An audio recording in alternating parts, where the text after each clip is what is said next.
This channel does not promote any violent, harmful, or illegal activities. All content provided by this channel is meant for an educational purpose only. হাওড়ার নরসিংহ দত্ত কলেজের সামনে বিক্ষোভ বিজেপির। কলেজের ছাত্রদের যৌন নির্যাতনের অভিযোগ টিএমসিপি নেতার বিরুদ্ধে। সুব্রত আমাদের সঙ্গে সরাসরি রয়েছে, জানার চেষ্টা করব এখন কি চলছে সেখানে। সুব্রত, অবিলম্বে আগামী 24 ঘন্টার মধ্যে তাকে গ্রেফতার করতে হবে। তাহলে ভারতীয় প্রথমে ছবিটাই দেখাবো।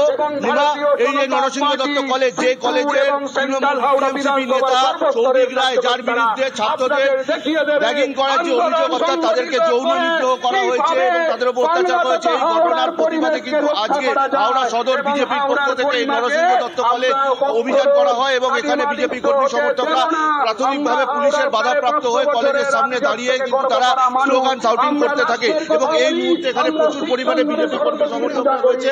আমি একটু তাদের সঙ্গে কথা বলে নেওয়ার চেষ্টা করবো।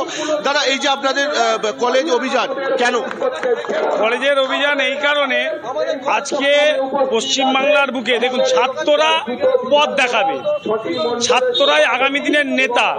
এই যে সৌভিক রায়, যার বিরুদ্ধে অভিযোগ, তার শাস্তির জন্যই কি আজকে আপনারা এখানে? শুধু সৌভিক রায় তো একটা স্ফুলিঙ্গের শিখা মাত্র।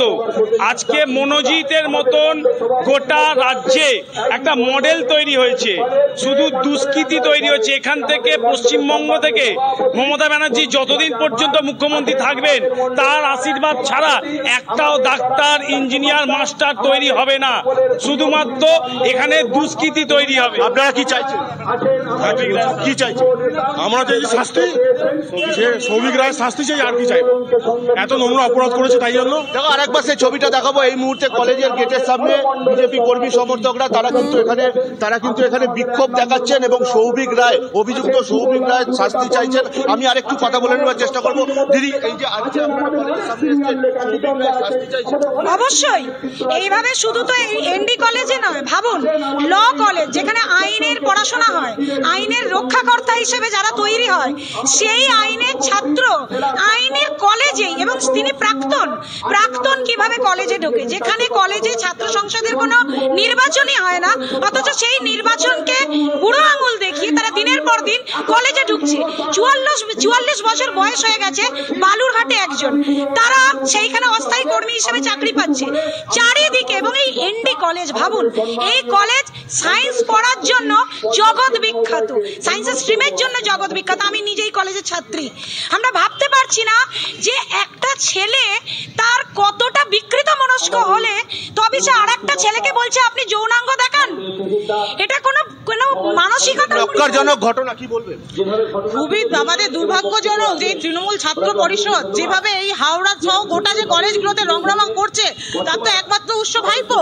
যেখানে আমরা দেখছি একটা প্রাচীন আমাদের হাওড়ার গর্ব এনডি কলেজ, সেই কলেজের মতো ছাত্রদেরকে বলছে চেন খুলে তাদের গোপনাঙ্গ দেখাতে। এর থেকে বড় ধিক্কার আর লজ্জাজনক ঘটনা কিছু হতেই পারে না। এরা ছাত্র পরিষদের মানসিকতা পুরো বিতর্ক। আমরা প্রশাসনের তরফ থেকে কোনো ব্যবস্থা নেওয়া হয়নি এবং মন্ত্রীর ঘনিষ্ঠ এমনটাই জানা যাচ্ছে, কি বলবেন? প্রশাসন এর সাথে যুক্ত না থাকলে এক এক সময় এক একটা কলেজে এইভাবে হয়। প্রশাসন মদতেই তো জিনিসটা হচ্ছে, তৃণমূলের মদতে, প্রশাসনের মদতেই তো আজকে কসবা থেকে দেখছেন, প্রতিটা কলেজে দেখছেন, শুধু আজকে এই কলেজ কেন। প্রভাবশালী বলে কি কোনো ব্যবস্থা নেওয়া হচ্ছে না? 100 বার আপনারা কালকে মিডিয়াতে দেখেছেন, আর বাংলা দেখেছেন, অরূপ রায় কোনো মন্তব্যই দিচ্ছে না। ওনার মদত আছেই বলেন আজকে এতটা। আমরাই প্রথম সেই খবর দেখিয়েছিলাম TV9 বাংলা। আপনারাই তো দেখেছেন, উনি মন্তব্য কি করে? ওনার মদতই তো আজকে এইসব হচ্ছে হাওড়াতে। আপনাদের উনি তো কিছু বলতেই চাইছেন, মিডিয়ার মুখ খুলতেই চাইছেন। দেখো, একেবারে বিক্ষোভ চলছে। তুমি নজর রাখো সুব্রত, অবশ্যই পরবর্তীতে কি পরিস্থিতি হয় আমাদের নজর থাকবে।